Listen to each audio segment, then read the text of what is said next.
أما بعد فقد قال الله سبحانه وتعالى في كتابه المجيد وفرقان الحميد وقوله الحق بسم الله الرحمن الرحيم قل لا أسألكم عليه أجرا إلا المودة في القربى صلوات پڑھیں اللهم صل على محمد وآل محمد۔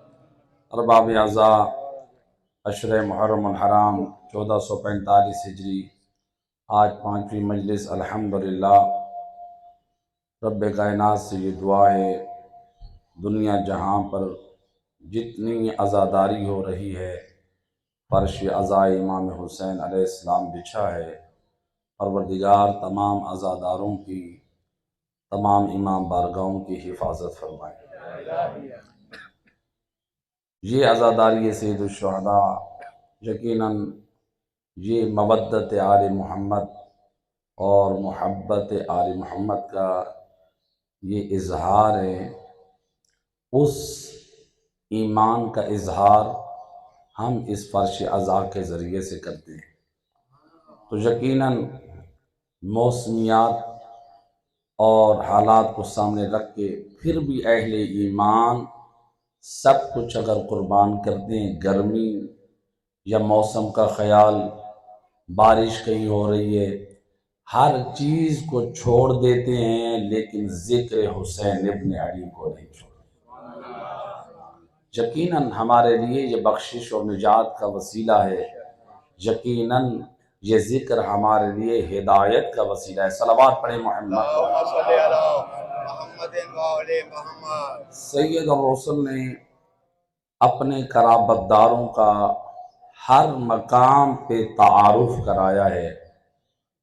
نبی نے جب بھی کہیں کسی میدان میں علی کو دکھایا، کبھی منبر پہ علی کا نام بتایا، کبھی کعبہ میں علی کو اٹھایا، کبھی علی کے لیے، کبھی اللہ سے دعا کرنا کہ جو تیرا محبوب ہو وہ میرے ساتھ کھانا کھائے، علی کا آنا، کبھی شب ہجرت اپنے بستر پہ علی کو سلانا، گویا یہ وہ سارے امور بتا رہے ہیں نبی اپنے بعد کے سلسلے کو امت کے لیے آسان کرنا چاہتے ہیں سبحان اللہ۔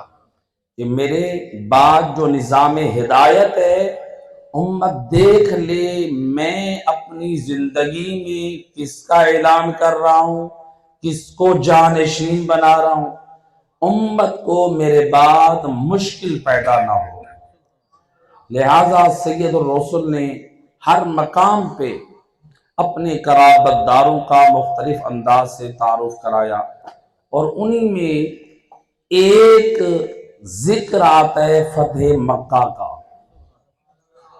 کہ فتح مکہ پہ مسلمان دیکھتے تو کچھ اور نگاہ سے فتح مکہ کو ہیں، لیکن حقیقت میں اگر دیکھا جائے فتح مکہ بھی اعلان ولایت علی ابن ابی طالب ہے۔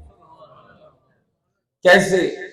تاریخ گواہ ہے، عام تاریخ اسلام، جب عرب کے دو قبیلوں میں سخت دشمنی تھی، بنی بکر اور بنی خزاعہ، ان دونوں کے درمیان عداوت اور دشمنی تھی۔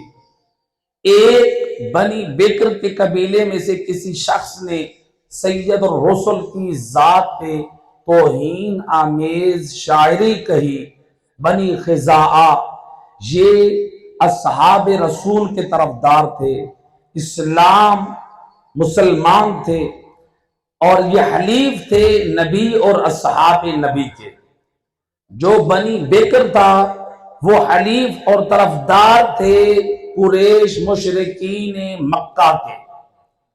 جب ان کے غلام نے دیکھا بنی خزاعہ کے یہ رسول اللہ کی توہین کر رہا ہے، اس نے محبت رسول میں اس کو مارا، اس نے اپنی قوم کو پھکارا، اور وہ جب قبیلہ آیا انہوں نے اس کے اوپر حملہ کیا، جس کے نتیجے میں 20 بنی خزاع کے جوان قتل ہو گئے۔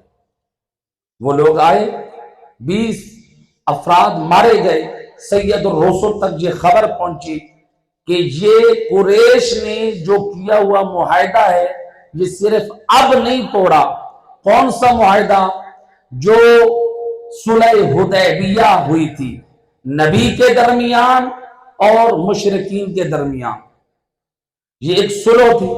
گزشتہ سال ہم نے صلح امام حسن مجتبی میں اس نقطے کو کلیئر کیا تھا تبرکاً کہ صلح، یہ جو صلح حدیبیہ ہے، آج جو لوگ صلح امام حسن کو نام دیتے ہیں بیعت کا، صلح امام حسن کو نام دیتے ہیں دوستی کا، اگر آپ صلح کو نام بیعت اور دوستی دیتے ہیں تو پھر رسول نے جو مشرکین کے ساتھ صلح کی تو کیا العیاذ باللہ نبی مشرکین کی بیعت کر رہے ہیں؟ پھر کیا نبی العیاذ باللہ مشرکین کو دوست بنا رہے ہیں؟ جواب دیں گے نہیں۔ تو اگر نبی کی صلح مشرکین کے ساتھ یعنی کچھ شرائط پر امضا ہو جائے، مطلب یہ ہے نہ بیعت ہے نہ دوستی ہے۔ تو نواز رسول حسن مجتبی نے بھی کچھ شرائط رکھ کر آپ نے اس پہ دستخط کیے، تو اس کو نام نہ بیعت کا دے سکتے ہیں نہ آپ اس کو کوئی یہ نام دے سکتے ہیں کہ دوستی ہے، یعنی ان کے تمام امور پہ راضی ہیں۔ صلوات پڑھے محمد والے۔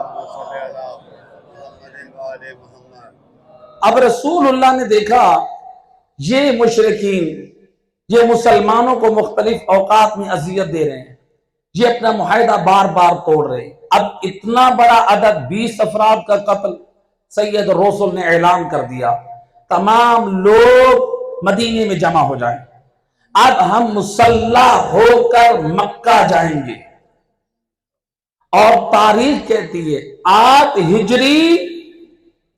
ہجری 2 ماہ رمضان یا 10 ماہ رمضان یہ قافلہ مدینے سے مکہ کی طرف روانہ ہوا۔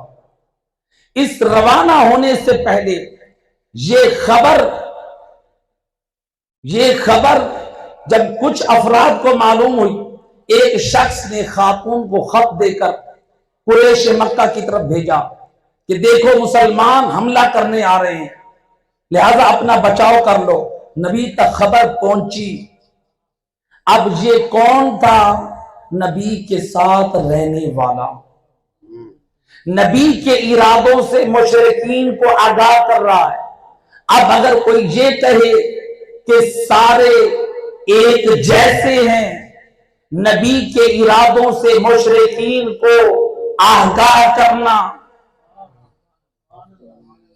اور رسول اللہ نے امیر المومنین کو بھیجا، اس خاتون کو گرفتار کیا اور پوچھا کہ کس ارادے سے جا رہی ہے۔ اس نے جب منع کیا تو آپ نے کہا کہ علی کی تلوار کے وار سے تو بخوبی واقف ہے۔ پھر جب یہ سنا علی کی زبانی، شجاعت علی جانتی ہے، اسی وقت اپنے جو چھپایا ہوا تھا اس نے لیٹر وہ اس نے دیا امیر المومنین کو۔ آپ سید الرسل کے پاس لے کر آئے۔ حاتب نامی شخص معلوم ہو گئے حاتب نے کیا ہے۔ آپ نے کہا، پوچھا تو نے یہ جسارت کیا کی؟ مسلمانوں کا راز مشرکین کو دے رہا ہے۔ معلوم ہوا نبی کے ساتھ ہر رائنے والا ایسا نہیں ہے جو نبی کے حق میں مخلص ہو۔ اس لیے تو نبی کے ارادوں سے مشرکین کو آگاہ کر رہا ہے۔ لہذا اس نے اپنا عذر بیان کیا کہ میری بیوی اور بچوں کی خیر کے حوالے سے میرا یہ اقدام تھا، مہربان نبی نے آپ نے چھوڑ دیا، لیکن یہ قافلہ رواں ہے مکہ کی طرف۔ ایک ایسے مقام پر پہنچا، رسول کے چچا آ رہے ہیں حضرت عباس، سید الرسل دیکھ کر خوش ہو گئے، لہذا نبی کی سنت ہے جب خونی رشتوں کو دیکھو چچا اور ماموں دیکھ کر خوش ہونا، یہ نبی کی سنت ہے۔ اگر آج کوئی رشتہ دار آ جائے اور زبان پر اندر سے یہ ہو کہ کوئی بلا آ گئی ہے اور باہر سے مسکرا کر ملے، یہ مدینے میں منافقین کا کردار تھا، نبی کا نہیں۔ سبحان اللہ ماشاء اللہ۔ یا اللہم صلی علی محمد۔ ساتھ ساتھ جوانوں کی تربیت بھی مقصود ہوتی ہے، تو لہذا اب حضرت عباس نے اپنی فیملی کو مدینے میں بھیجا، رسول اللہ کے ساتھ جانے لگے۔ حضرت عباس جان گئے کہ نبی کا ارادہ کیا ہے۔ جب ایک مقام پر یہ قافلہ اسلامی رکا، ادھر سے ابو سفیان نے رات کو جو شمع جلتی دیکھی، وہ اپنے اعتبار سے پریشان ہوا، شاید یہ بنی خزاعہ یہ حملہ کرنے آ رہے ہیں۔ لیکن ادھر سے ملاقات ہوئی حضرت عباس کی ابو سفیان سے، بتایا یہ کوئی اور نہیں، آج محمد مصطفیٰ اپنا لشکر لے کر آیا اور وہ تلواروں کے ساتھ آئے ہیں۔ وہ 10,000 کا لشکر ہے یا 12,000 کا لشکر ہے، یہ لشکر آیا ہے اور پوری تیاری سے آیا ہے۔ ایک مرتبہ بدن میں لرزہ طاری ہوا کہ میں یتیم عبداللہ کو کیا سمجھتا تھا، اس قدر اس کے پاس طاقت اور پاور آ گئی۔ کہا کیا کریں، اگر امان چاہتا ہے، اگر جان سے محبت ہے تو راہ فرار نہیں ہے، بس ایک راستہ ہے، محمد مصطفیٰ کے سامنے جا کر اس کے رب کا بھی اقرار کر، اس کی نبوت کی بھی تصدیق کر۔ صلوات پڑھ دے محمد وحید۔ اب حضرت عباس اپنی سواری پہ ابو سفیان کو بٹھا کر نبی کے خیمے میں لے کر پہنچے، اور لوگ بھی مزاحم ہوئے۔ جب نبی کے خیمے میں پہنچے، سید الرسل کا کوئی فعل حکمت سے خالی نہیں ہوتا۔ آپ نے کہا کہ اے چچا، اس کو ابھی خیمے میں ٹھہرا دیجئے، صبح کو میرے پاس لے آئیے گا۔ کیا وجہ ہے؟ جوان اکثر پوچھتے ہیں آخر کیا حکمت تھی؟ نبی اس لیے رات بھر خیمے میں ٹھہرانا چاہتے ہیں، کہیں ایسا نہ ہو یہ جا کر مکہ میں مسلمانوں کے خلاف بغاوت شروع کر دے۔ جو ہم پوری تیاری کر کے آئے ہیں اس کو یہی رہنے دیں، مکہ والے جتنے بے خبر ہیں بے خبر رہنے دیں، تاکہ ہم پوری تیاری اور کامیابی کے ساتھ مکہ میں داخل ہوں۔ صبح کو یہ آیا تو سید الرسل نے پوچھا کیا کہتے ہو لات اور عزا و منات کے بارے میں؟ کہتا ہے کہ اگر وہ میرا کچھ کر سکتے تو پھر وہ اپنے الفاظ میں اپنے انداز میں اقرار کیا، میں نے ان کو عاجز پایا ہے تو میں آپ کے رب پہ ایمان لاتا ہوں۔ کیا میری ذات پہ بھی ایمان لاتے ہو؟ کہا ابھی سوچتا ہوں۔ اللہ پہ ایمان لاتا ہوں، آپ کی نبوت کی تصدیق کیسے برداشت کرے جو آج تک نبی کے خلاف سازشیں کرتا رہا، جو کہتا رہا یہ یتیم عبداللہ ہے، یہ غریب ہے، ہم سردار ہیں، ہم سردار اور امیر، اس کی پیروی کرے۔ یہ اندر کا جو میں کا بت ہے، جب اس کو توڑیں گے تو پھر ہم کامیاب ہوں۔ لہذا حضرت عباس نے کہا کہ دیکھو اگر جان کی امان چاہتے ہو، صرف خدا کی ذات پر ایمان نہیں، نبی کی تصدیق بھی ضروری ہے۔ لہذا یہ یہاں سے رخصت ہوا، لیکن یہاں پر حضرت عباس سے رسول اللہ نے مشورہ کیا اقدام ہونا چاہیے۔ حضرت عباس نے کہا کہ چونکہ یہ ابو سفیان مکہ میں سردار ہے، اس کے حوالے سے کوئی ہونا چاہیے تاکہ لشکر اسلام کو تقویت حاصل ہو۔ نبی بھی جانتے ہیں مکہ کی سرزمین پہ جو گھر مرکز تھا اسلام دین محمد مصطفیٰ کے خلاف سازش کرنے میں جتنی میٹنگیں ہوتی تھی، آج کیوں نہ اسی گھر کو جائے پناہ بنا دیا جائے۔ یہ نبی کی حکمت ہے، جو کہا جاتا ہے نبی نے تو اس گھر کو جائے پناہ قرار دیا۔ نبی نے جو جائے پناہ قرار دیا، جائے امن قرار دیا، نبی نے فرمایا 3 مکانات پر جو پناہ لے، جو حرم کعبہ میں داخل ہو جائے، حرم کے حدود میں آ جائے، وہ بھی امن میں ہے۔ جو اپنے گھر کے دروازے بند کر لے یعنی اسلحہ ڈال دے، وہ بھی امن میں ہے۔ جو ابو سفیان کے گھر میں داخل ہو جائے، وہ بھی امن میں ہے۔ اب نبی نے یہ کیوں کہا؟ نبی جانتے ہیں جس کے ڈر اور خوف سے لوگ اسلام کی طرف نہیں آتے تھے، اندر سے قبول کرتے تھے، ظاہر نہ کرتے تھے، اس کے ڈر سے آج اس کے گھر کو جائے پناہ بنا دے۔ وہ لوگ دیکھیں گے کل تک جو ہمیں روکتا تھا آج محمد کے دین کا اعتقاد رکھتا ہے، تو پھر کیوں ہم اس کے نام کا کلمہ نہ پڑھیں؟ لہذا یہ حکمت تھی۔ لہذا اب اس نے جا کر مکہ میں اعلان کیا جو میرے گھر میں پناہ لے لے۔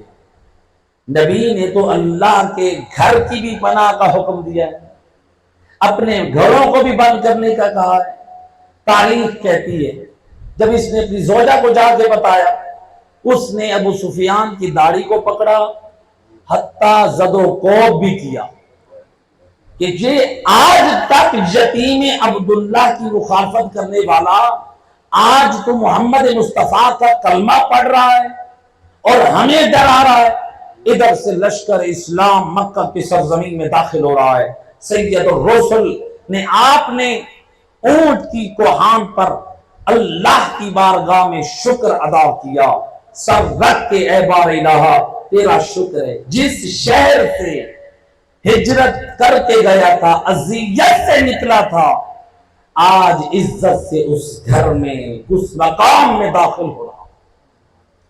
اور سید الرسل جب آئے مکہ کی سرزمین میں داخل ہوئے تو آپ نے سب سے پہلا کام وہ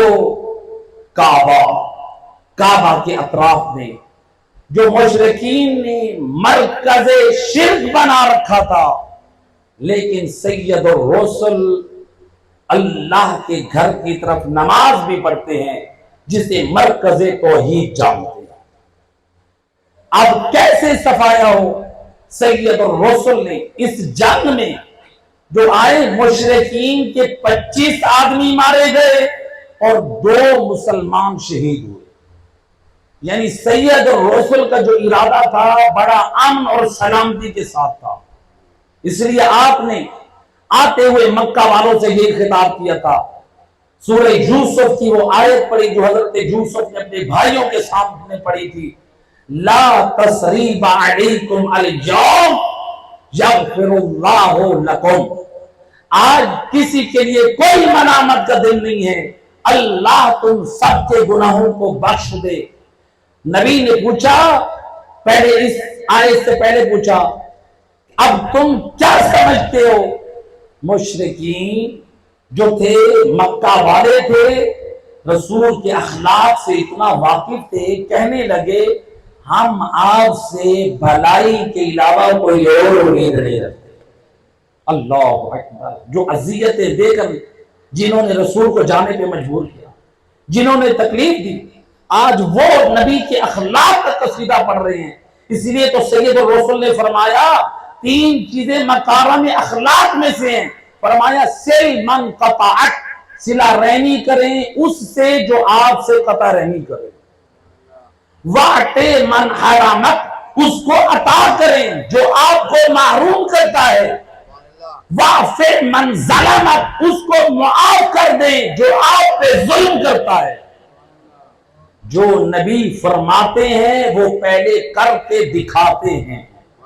مشرکین کفار نبی کے اخلاق سے واقف ہیں، ہم آپ سے بھلائی کی امید رکھتے ہیں، ہم یہ امید نہیں رکھتے آپ ہمیں قتل کر دیں گے، لہذا ہم آپ کے نام کا کلمہ پڑھنے کے لیے تیار ہیں۔ اب سید الرسل پوری شان سے حرم کعبہ میں داخل ہوئے، آپ نے ہاتھ میں تلوار لی ہوئی ہے، اور سب سے پہلے آپ نے حرم کعبہ میں جتنے بت رکھے تھے ان بتوں کو تلوار بھی مارتے ہیں، جا الحق وزہق الباطل ان الباطل کان زہوقا، آیت بھی پڑھ رہے ہیں اور سمجھا بھی رہے ہیں، آج حق آ گیا ہے اور باطل مل گیا۔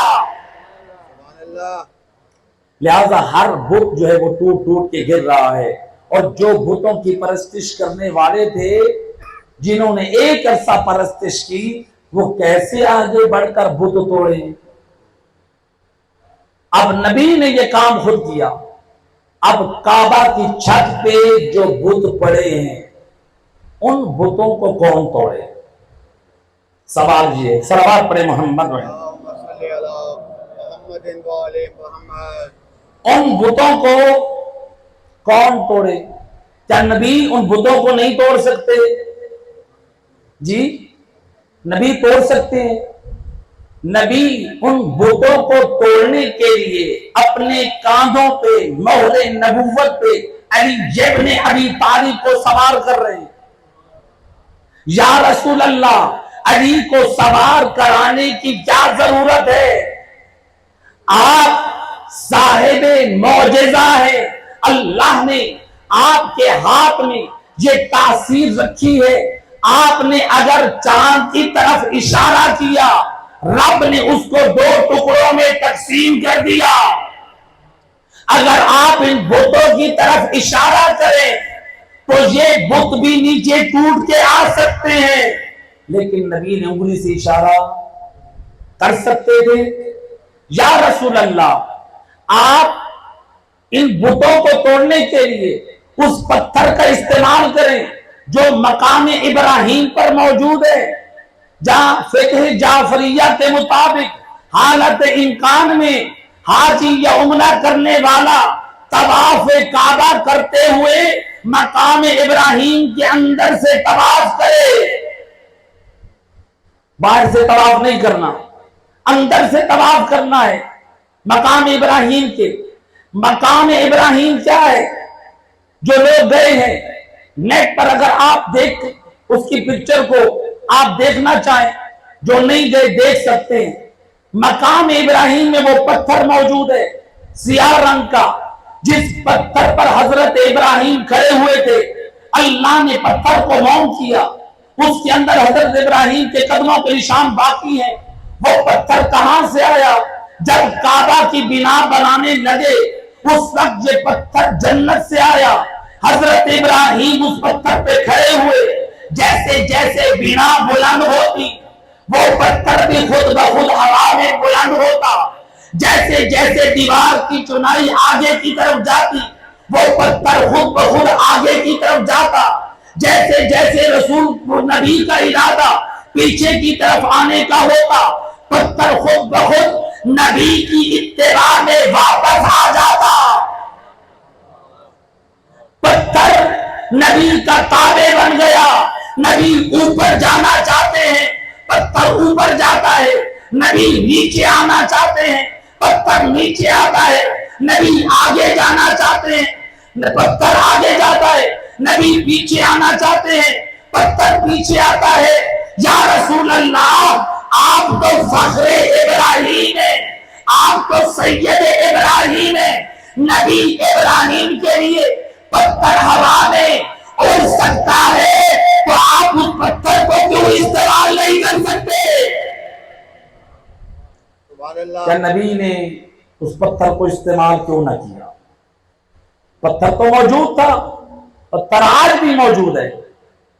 یا رسول اللہ، آپ کوئی اور وسیلہ تلاش کر لیتے، کوئی سیڑھی منگوا لیتے، اس زمانے کی لکڑیوں کی سیڑھیاں بھی ہوتی تھی اس زمانے کے اعتبار سے، یا رسول اللہ کوئی سیڑھی رکھوا دیتے، آپ نے سیڑھی بھی استعمال نہ کی۔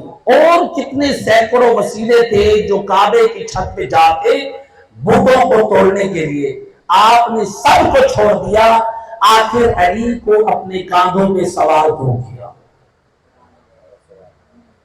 گویا نبی دوش نبوت پہ مور نبوت کا سوار بنا کر دنیا والوں کو بتا رہے ہیں میں انگلی کے اشارے سے بتوں کو گرا سکتا ہوں، میں سیڑھی منگوا کر بتوں کو توڑ سکتا ہوں، وہ پتھر بھی استعمال کر کے بتوں کو توڑ سکتا ہوں، لیکن آج علی کو دوش نبوت کا سوار بنا کر بتوں کو توڑوا کر بتانا چاہتا ہوں علی کو اپنے جیسا نہ سمجھنا، دیکھ لو علی کون ہے۔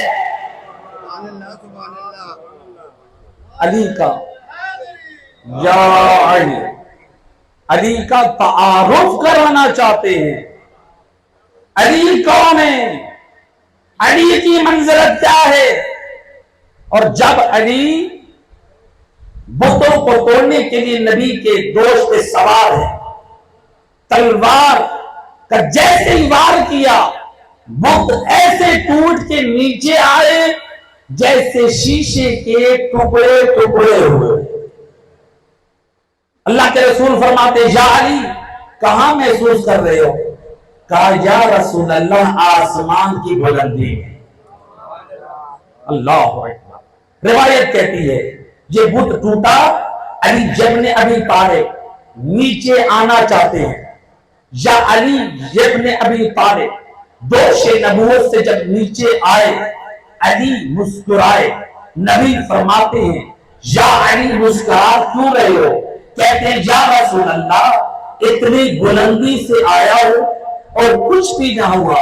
رسول فرماتے ہیں یا علی جانتے ہو تجھے کیسے کچھ ہو؟ تجھے اٹھایا مصطفیٰ نے، تجھے اتارنے والا جبرائیل امین ہے۔ سبحان اللہ۔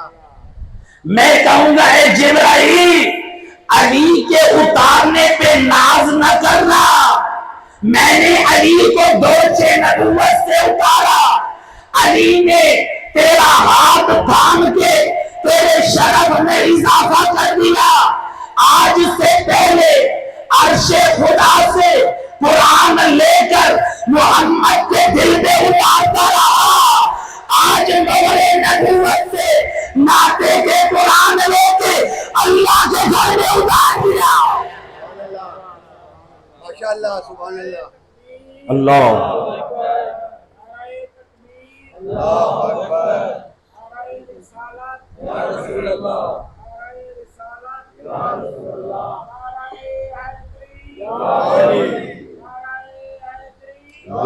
علی اللہم صلی اللہ علیہ۔ محمد وآلہ محمد۔ لہذا علی کون ہے؟ نبی بتا رہے ہیں اپنے عمل سے۔ لہذا 8 ہجری کو بتوں کا صفایا ہوا۔ یہاں آج دنیا اعتراض کرتی ہے، کہتے ہیں بتوں کا صفایا ہوا ہے 8 ہجری میں، اور آپ کہتے ہیں علی کی فضیلت ہے، علی کعبہ میں پیدا ہوئے۔ یہ تو کوئی فضیلت والی بات نہ ہوئی۔ علی جب کعبہ میں آئے تو حرم کعبہ میں بت تھے، کیا تھے؟ حرم کعبہ میں بت تھے۔ یہ تو علی کی کوئی فضیلت نہ ہوئی، گویا علی العیاذ باللہ بت خانے میں پیدا ہو رہے ہیں۔ اعتراض کرنے والوں نے اعتراض کیا، ہم نے پلٹ کر جواب دیا کہ یہ علی سے بغض کا اظہار کر رہے ہیں۔ آپ کہتے ہیں نا کعبہ بت خانہ تھا، علی کی ولادت ہوئی کعبہ، علی کے لیے کوئی فضیلت نہیں ہے، یہ علی کے لیے کوئی کمال نہیں ہے۔ ہم نے کہا اگر یہ علی کے لیے کمال نہیں ہے، آؤ ذرا تاریخ اسلام اور قرآن کی طرف غور کرو۔ رسول اللہ جب تک مکہ میں تھے، تاریخ اسلام گواہ ہے، نبی جب مکہ میں تھے کعبہ کے سامنے نماز جب پڑھتے تو کس طرف منہ کرتے؟ 2 قبلوں کی طرف، کعبہ کی طرف اور جس طرف بیت المقدس ہے دونوں قبلوں کی جہتوں کا خیال کرتے، سبحان اللہ دونوں اللہ کے گھروں کی جہت کا خیال کرتے. لیکن جب آپ چلے گئے مکہ سے، اچھا مکہ میں جب تک تھے کیا اس وقت یہ کعبہ تمہارے بقول بت خانہ ہے؟ نبی نماز پڑھ رہے ہیں، یعنی تمہارے مطابق نبی نماز پڑھ رہے ہیں بت خانے کی طرف منہ کر کے.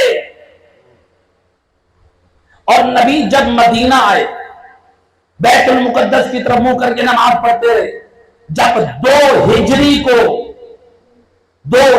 کو نماز کی حالت میں حکم آیا، سید الرسل نے اپنا رخ بدلا کعبہ کی طرف.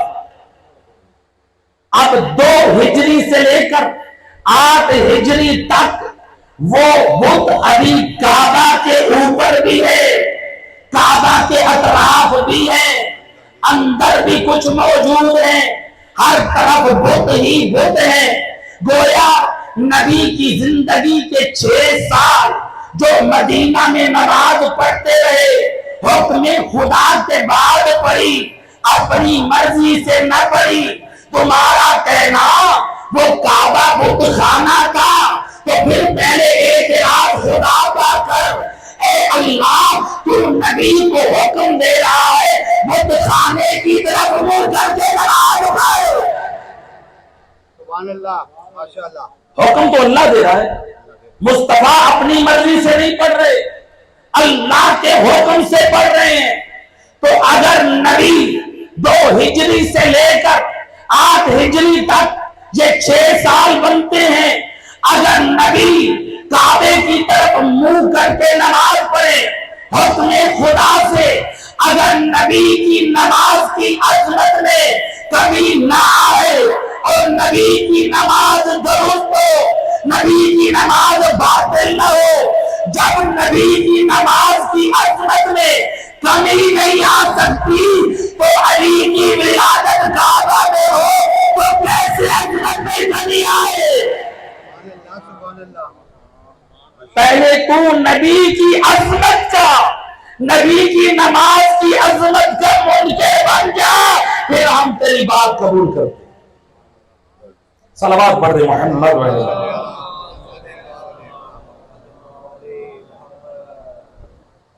بارہ دیگر آواز بلند سے. اللہم صلی علی محمد و علی محمد. لہذا سید الرسل اپنے بعد اپنا جو وارث جس کا تعارف کرانا چاہتے ہیں، نبی کے بڑے بڑے اصحاب تھے مکہ میں، بڑے بڑے رشتہ دار تھے، بڑے بڑے نبی کے ساتھ عہدیدار تھے جو اپنے زمانے کے سردار تھے، لیکن نبی نے کسی کو اس لائق نہ سمجھا دوش نبوت کا سوار بنا.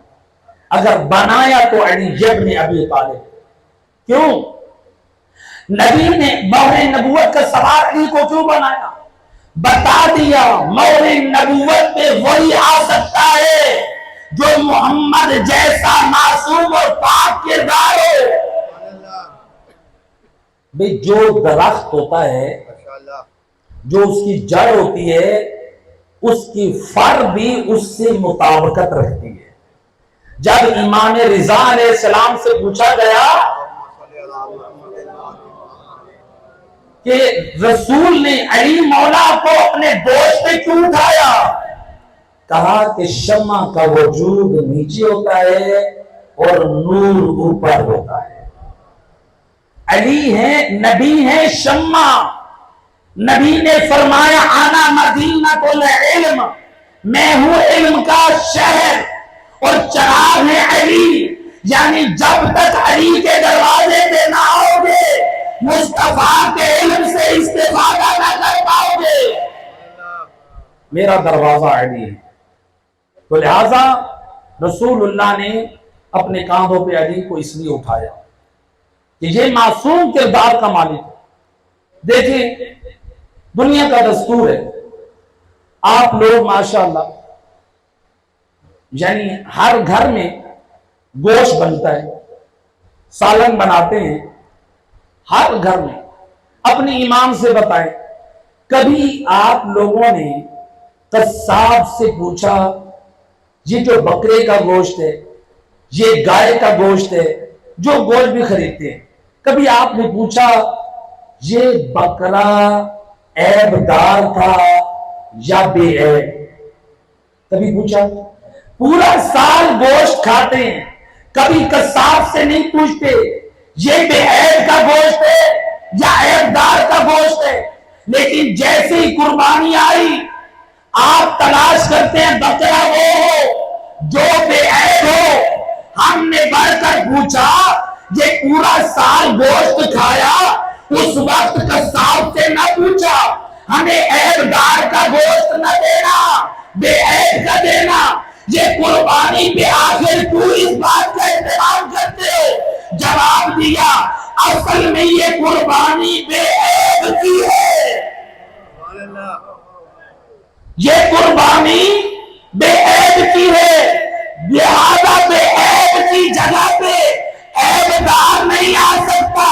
ہم نے پلٹ کر جواب دیا ہم بھی شیعہ خیر البریہ یہی تو کہتے ہیں بے عیب کی جگہ پر عیب دار نہیں آ سکتا۔ جو صلوات پڑھ دے محمد و آل محمد۔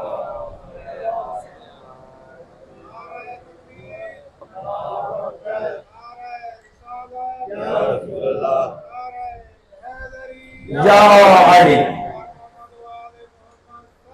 اللہم صلی علی محمد وآل محمد۔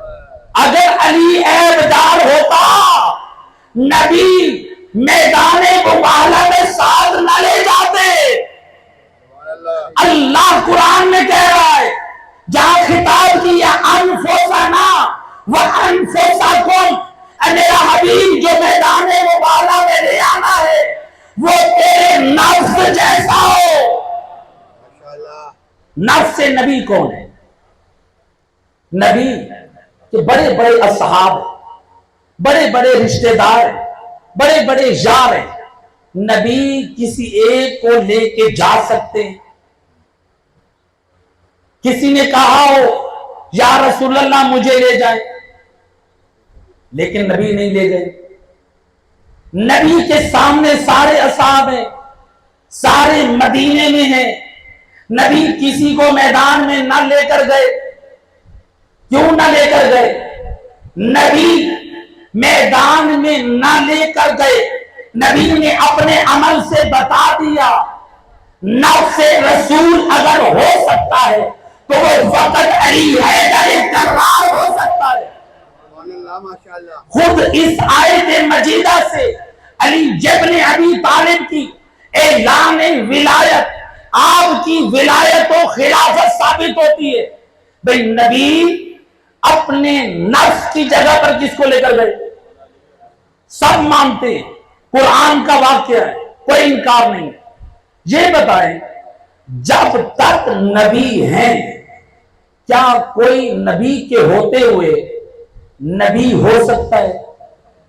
نبی کے ہوتے ہوئے نبی کی موجودگی میں نبی کا جانشین بن سکتا ہے؟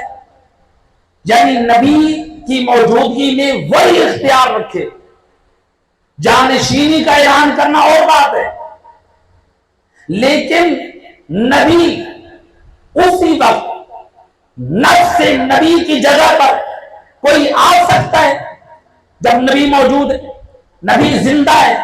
نبی اگر کسی کو اپنا نفس بنا رہے ہیں، اپنا جانشین بنا رہے ہیں تو اپنے باپ اپنی غیبت میں، سبحان اللہ لہذا نبی کی جگہ نبی کی موجودگی میں کوئی نہیں لے سکتا۔ نبی مباہلہ میں اپنی جگہ نفس کی جگہ علی کو لے کر گئے، بتا دیا جو انفسنا کا مصداق میری زندگی میں ہے، میرے باپ میرے دین کا وارث بھی وہی ہوگا۔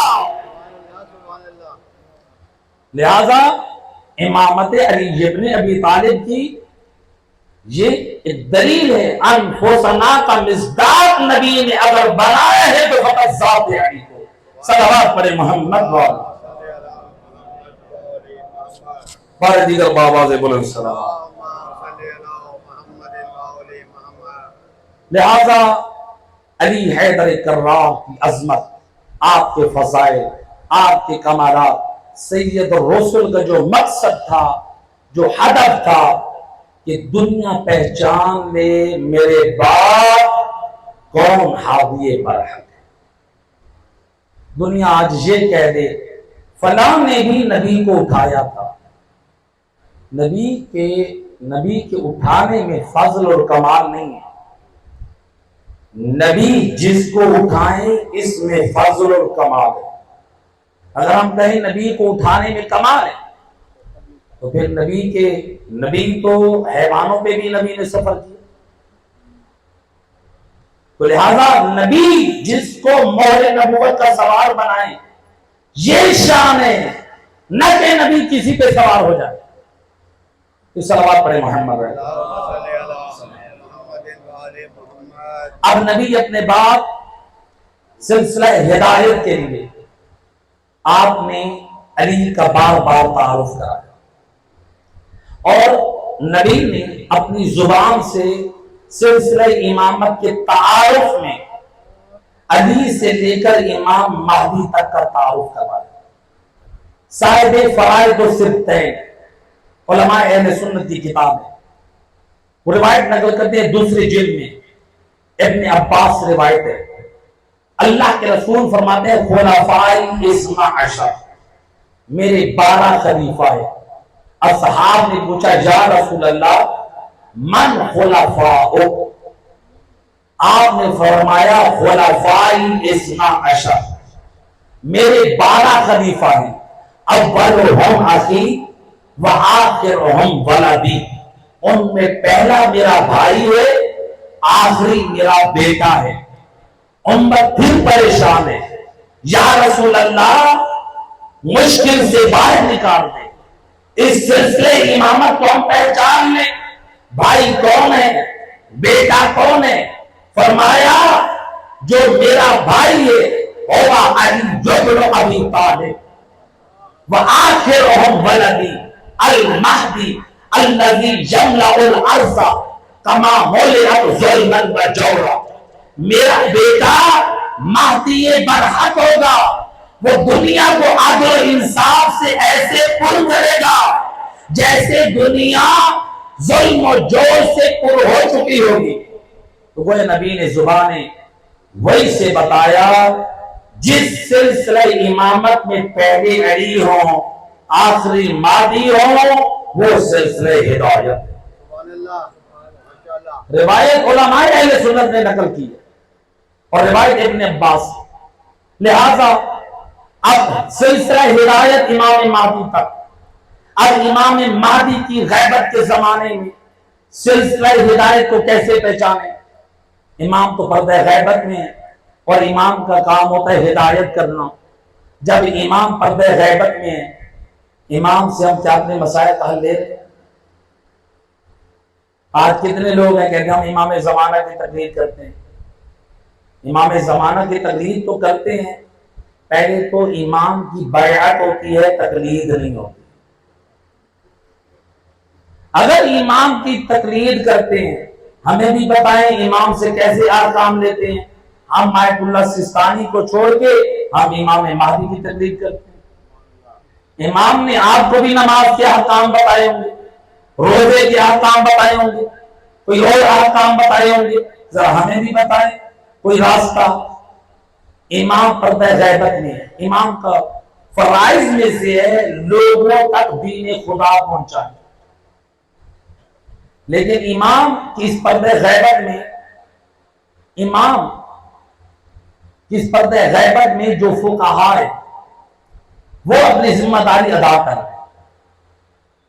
اگر یہ فقہاء دین میں خیانت کرتے امام پر واجب ہے توقیع صادر کریں یا امام حکم جاری کریں ان فقہاء سے بچیں، یہ گمراہی پھیلا رہے ہیں. امام کا خاموش رہنا توقیع ان کے خلاف صادر نہ کرنا اس بات کی دلیل ہے امام اس سلسلے فقاہت میں راوی ہے. اور امام جعفر صادق علیہ السلام اللہم صلی اللہ امام فرماتے ہیں لولا العلماء فی غیبت القائم لارتد الناس عن الدین. اگر یہ علماء فقہاء زمانے قائم آل محمد میں نہ ہوتے لوگ دین میں مرتد اور کافر ہو جاتے. علماء کی اشد ضرورت ہے. آپ نے اگر ہدایت اور پیغام ہدایت لینا ہے علماء سے تمسک رکھیں. اے علی ابن ابی طالب کے چاہنے والوں اور مولا علی مجھے اور آپ کو کیا پیغام دیتے ہیں. فرماتے ہیں السعید فلاح.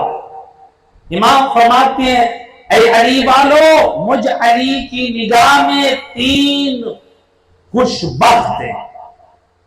3 خوش بخت ہیں. مولا وہ کون سے خوش بخت ہیں؟ آپ نے فرمایا الاول مجالسۃ العلماء.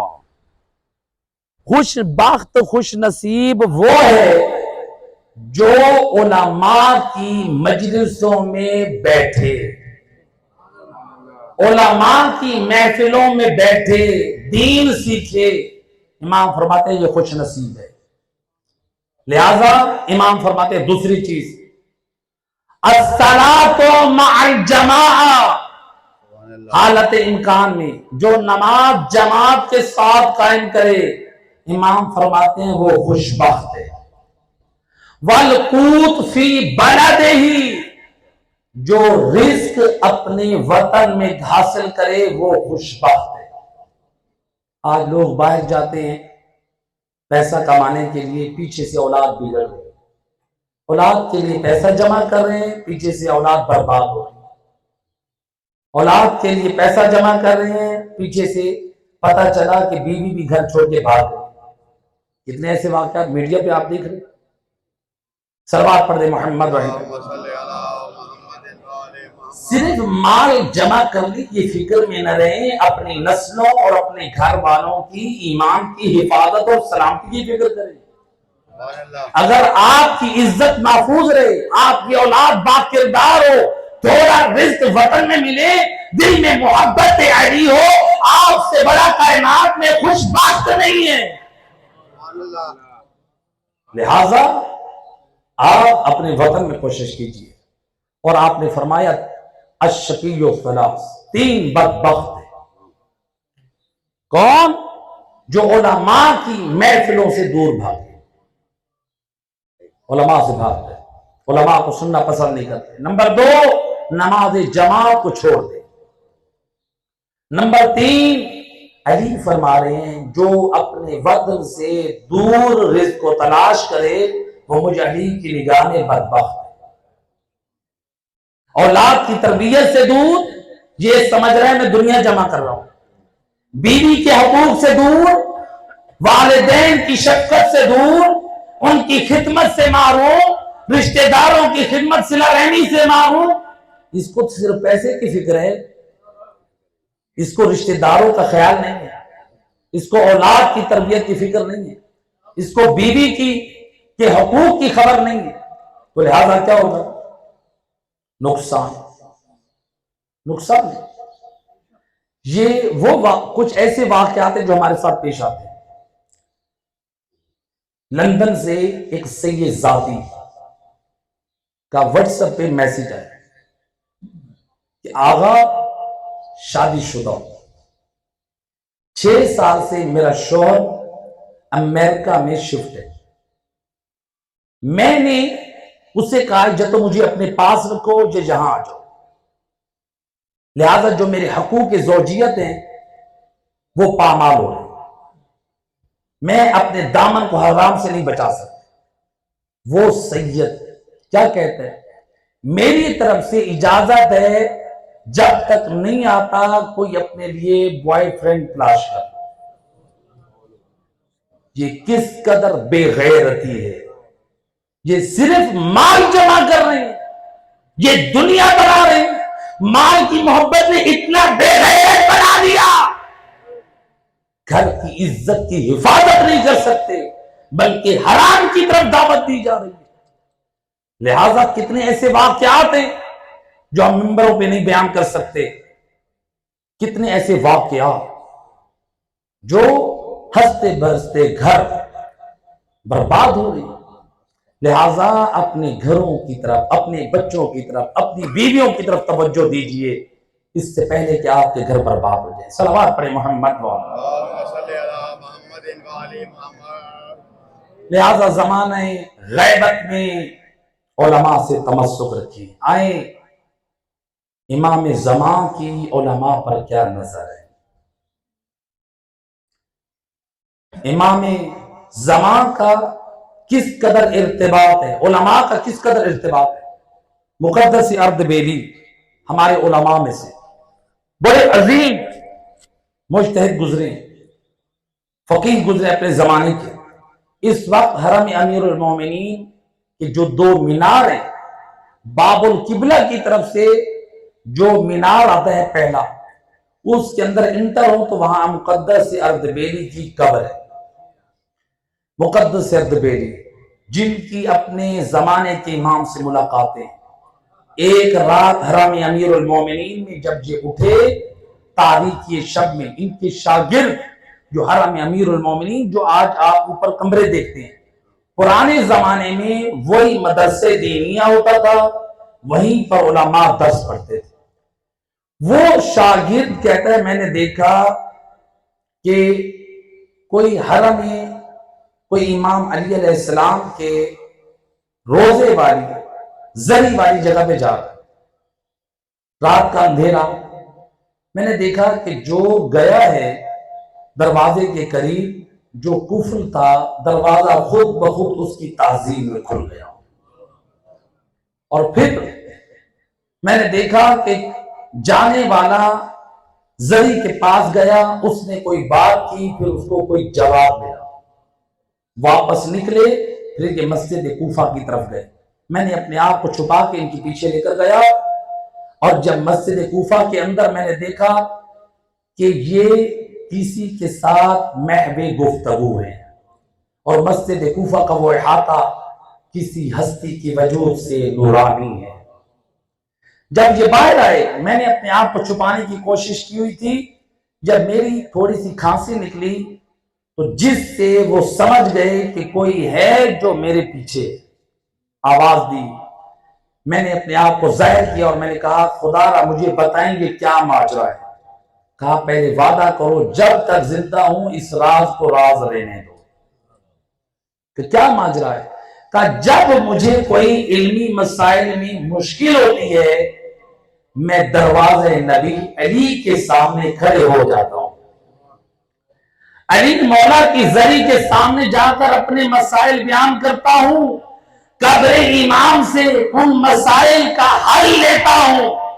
لیکن جب آج پہنچا ہوں امام کی زری سے جواب آیا، میں تمہارا جواب دے سکتا ہوں لیکن اس وقت تم اپنے وقت کے امام سے رابطہ کرو، جاؤ ان سے معلوم کرو. میں نے کہا مولا میرے وقت کے امام کہاں ملیں گے؟ کہا مسجد کوفہ میں. یہ ہیں ہمارے فقہا، اتنے مقدس و پاکیزہ کردار کے مالک کہ امام علی یا تو جوابات دے یا پھر وقت کا امام ان کو جواب دے. سبحان اللہ. لہذا فقہا کی مخالفت نہ کیجئے، بے دین بن جائیں گے. وقت کا امام بھی ناراض ہوگا اور امام علی بھی ناراض ہوگا. اس دین کو آل محمد نے بڑی قربانیوں سے بچایا ہے. اجر و کمال اللہ عزادار ہو. اور اس قربانی میں بڑا حصہ ہے سفیر حسین کے دو شہزادوں کا. اجر و کمال اللہ عزادار. سفیر حسین کے دو چھوٹے چھوٹے شہزادے، اتنی عمر میں تو ہر ماں باپ اپنی اولاد سے محبت کرتا ہے کہ ہم اپنی اولاد کو اچھی تعلیم دیں، اچھا پڑھائیں. میں قربان جاؤں شیخ صدوق کی روایت کے مطابق یہ سفیر حسین کے دو شہزادے کربلا سے گرفتار کیے گئے، جو ابن زیاد کی زندان میں 1 سال گزر گیا.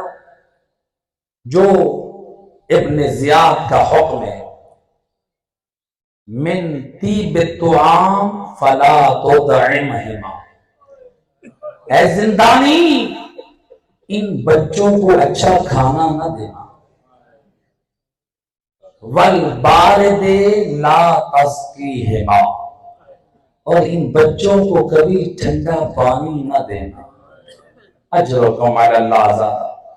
دو خشک روٹیاں آتی ہیں، ایک گدلا اور گرم پانی کا پیالہ آتا ہے۔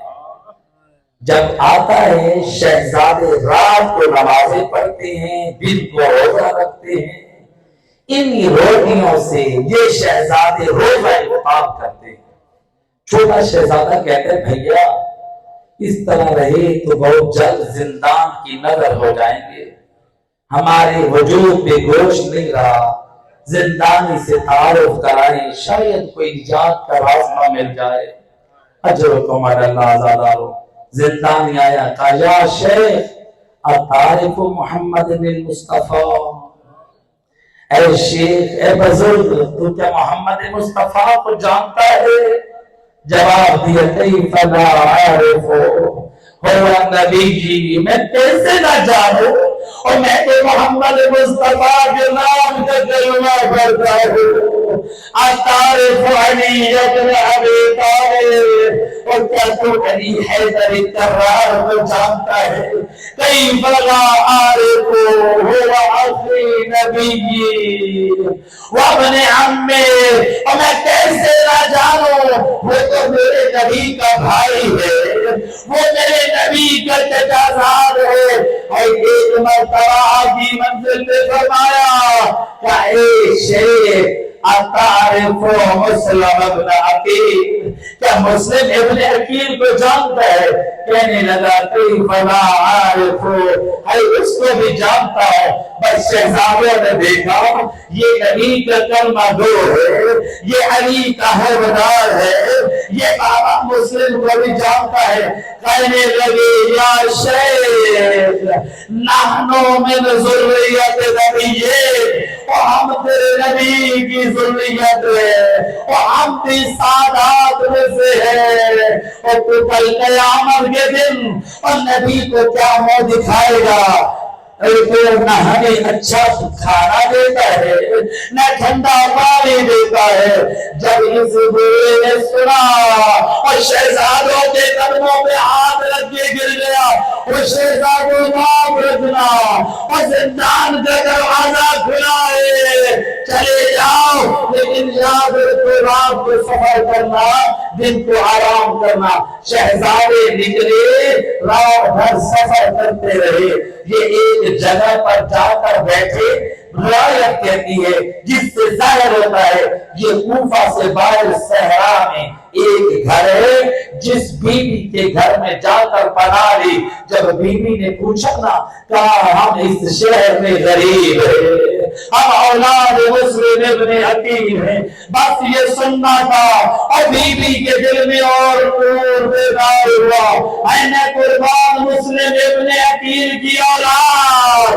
بی بی نے اپنے گھر میں پناہ دی، شہزادوں کے لیے کھانا بنایا۔ ازاداروں روایت کہتی ہے شہزادے عبادت خدا کرنے کے بعد کچھ دیر کے لیے آرام کرنا چاہتے ہیں۔ چھوٹا بھائی کہتا ہے بھیا میرا دل کہتا ہے آج ایک دوسرے کی باہوں میں باہیں ڈالے، ایک دوسرے سے گلے ملے، میں تیری خوشبو سونپتا ہوں، تو میری خوشبو سے اجرکم اللہ دادارو۔ یا عالم خواب میں اور رسول کی زیارت ہوئی، اے مسلم اور تیری اولاد ہماری مہمان بننے والی ہے، اجرکم اللہ دادارو۔ شہزادے اس پر بیٹھی یا باتیں کر رہے ہیں، یہ اس ضعیفہ کا داماد گھر میں آیا، اس نے ان بچوں کی آواز سنی، اندھیرے میں ان کو دیکھا کہ آواز کہاں سے آ رہی ہے۔ جب آیا نا اس لعین کا ہاتھ چھوٹے شہزادے پہ پڑا، جب چھوٹے شہزادے پہ ہاتھ لگا، کہا تم کون ہو؟ کہا اگر امان ہو ہم تیرے گھر میں مہمان ہیں، امان ہو تو سچ بولتے ہیں۔ کہا امان اللہ کی امان ہے اور میں تمہیں امان دیتا ہوں۔ کہا ہم اولاد مسلم ابن عقیل ابن زیاد کے زندان سے بھاگے ہیں۔ اس مرحوم نے کہا ہربتما من الموت الی الموت، اے تم موت سے بھاگے اور موت کے منہ میں آ گئے۔ اس لعین نے کیا کیا؟ بعض ارباب مقاتل نقل کرتے ہیں اس زور سے تماچے مارے، اے شہزادے زمین پر جا گرے، اجر عمر اللہ آزادہ ہو۔ روایت کہتی ہے اس لعین نے شہزادوں کو ساری رات ستون سے ان کے ہاتھوں کو باندھ دیا۔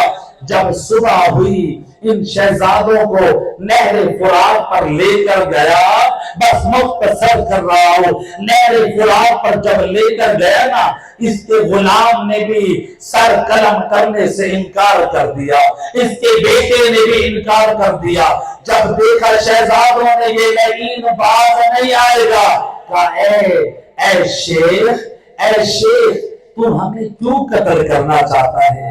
تو چاہے ہمیں جا کر بازار میں بیچ دے، جو ہمارے قتل کے بعد انعام لینا چاہتا ہے ہمیں قتل نہ کر، بازار میں غلام بنا کر بیچ دے، ہم راضی ہیں۔ کہا نہیں، میں نے انعام لینا ہے۔ کہا اگر کرنا بھی ہے، آپ کرنا بھی ہے تو پھر ہمیں اس طرح سے کر، ابن زیاد کے دربار میں ہمیں لے جا، تو زندہ لے جا۔ کہا زندہ بھی نہیں لے جاؤں گا، میں نے ہر حال میں تمہارے سر قلم کرنے ہیں۔ ابن زیاد کا اعلان سر قلم کرنے کا ہے۔ جب دیکھا یہ لعین باز نہیں آتا، وہ چھوٹے شہزادوں نے کہا اما ترحم علی صغر سننا، اور تجھ بدبخت کو ہماری کم سنی پہ رحم نہیں آتا۔ اور میں کہوں شہزادو، آپ تو ابھی کچھ اور بھی عمر میں بڑے ہو، آپ کے پاس تو پھر بھی حوصلہ ہے۔ اے جب کربلا میں اے حرملا نے اصغر پہ رحم نہ کیا، اے یہ بدبخت تم پہ کیسے رحم کرے؟ اجرکم اللہ زیادہ ہو۔ یہ مرحوم نے تلوار کو سونپا، شہزادوں نے کہا ہمیں 2 رکعت نماز پڑھنے دے۔ اے آل محمد کے بچوں کی کیسی تربیت ہے، بچوں نے نماز پڑھی۔ یہ اس لعین نے ایک بڑے شہزادے کے سر پر وار کیا، سر جب جدا ہوا، شہزادے کا لاشا تڑپ رہا ہے، چھوٹا شہزادہ بھائی کے خون میں خود کو لت پت کرنے لگا، اور میں اسی خون سے نظام چلا بنا اللہ کی بارگاہ میں پیش کروں گا۔ میرا اللہ اور میرے یتیم بھائی کو اور مظلومیت سے مارا، اجرکم اللہ۔ ہائے کربلا میں حسین نے اصغر کے خون سے تاریخ کو بلاب کیا، اور یہاں چھوٹے شہزادے نے اپنے بدن کو بھیا کے خون سے بلاب کیا۔ یہ اس لعین نے سالت میں چھوٹے شہزادے کا سر کرا۔